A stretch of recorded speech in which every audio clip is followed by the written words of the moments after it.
Welcome to StopFake Ukraine, the place where we debunk disinformation and set the record straight. I'm Matt Kriteman with this week's edition of Disinformation Dissected.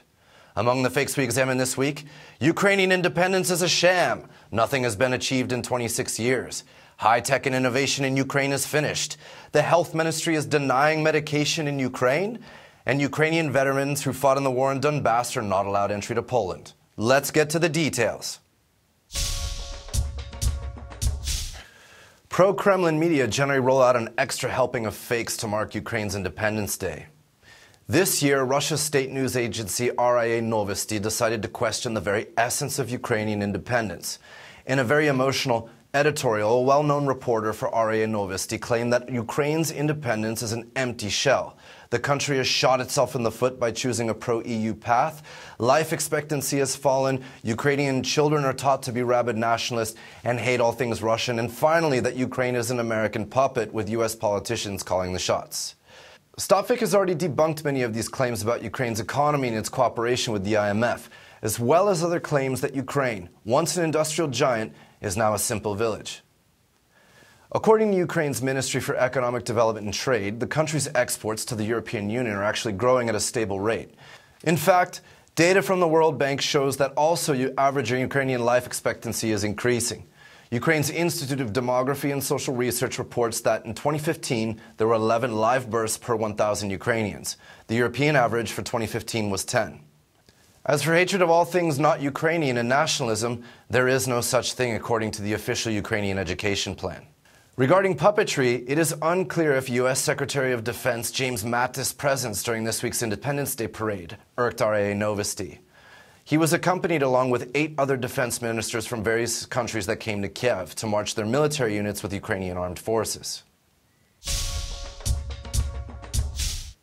During an interview with Russia 24 news channel, Russian Deputy Prime Minister Dmitry Rogozin, while discussing a previously debunked claim that Ukraine sold rocket engines to North Korea, claimed that technology development in Ukraine was at a standstill and research and development were non-existent.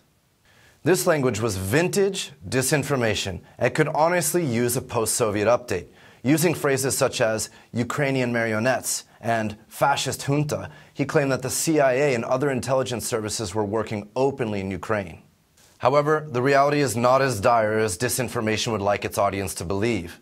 According to Ukraine's space agency, despite limited financing since independence, Ukraine has indeed built and launched over 140 rockets for 25 countries, in addition to overseeing 27 launches. Ukrainian companies have also participated in a number of prestigious international collaborations. At the end of this year, Ukraine is scheduled to launch its first telecommunications satellite.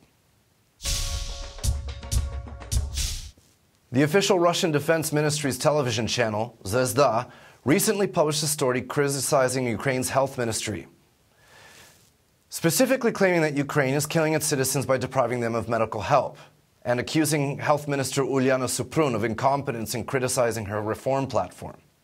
Zvezda chides the Ministry of Health for banning drugs manufactured in Russia, claiming that they constitute such a large part of the pharmaceutical market that their absence would cause mass deaths. According to official statistics, 13,057 medicines are currently registered in Ukraine. Less than 1.5% of those are produced in Russia. Of this 1.5%, nearly all are available in Ukrainian and international generic brands. In fact, only 22 medicines do not have Ukrainian or international equivalents. Zvezda also questions the qualifications of acting Health Minister Ulyana Suprun, calling her incompetent and unqualified. The official website of the Ministry of Health features Minister Suprun's educational and professional experience. A graduate of the University of Michigan Medical School, she continued her residency in radiology and later established her own practice, specializing in women's diagnostic radiology. Dr. and Minister Suprun also founded Ukraine's School of Rehabilitational Medicine at the Ukrainian Catholic University and is the director of the Ukrainian World Congress humanitarian programs. 2 months ago, StopFake debunked a fake claim based on a forged tweet attributed to a Polish Undersecretary of State. Allegedly, Poland would deny entry to Ukrainian veterans who fought against separatist forces in the Donbas. The tweet was fake, as was the story. 2 months later, the fake has returned from the dead. The source of this resurrection is Ukrainian Member of Parliament Vadim Rabinovich, a member of the anti-Western opposition Bloc Party, largely composed of former MPs from deposed President Yanukovych's Party of Regions. Rabinovich spout this line during an interview with the pro-separatist channel 24/365 and somehow managed to connect it to the Ukrainian insurgent army. Parliamentarian Rabinovich claims that by recognizing the Ukrainian insurgent army, an old guerrilla movement that fought against both the German and Soviet occupation regimes, has in fact made Poland an enemy of the state, whereas they were once a trusted European ally. That's it for this week. You can find much more dissected disinformation as well as useful tools for spotting fakes on the StopFake website. Remember, be vigilant. Look out for fakes. If you spot any disinformation about Ukraine, send it to us for a truth autopsy. I'm Matt Kriteman, and thanks for watching.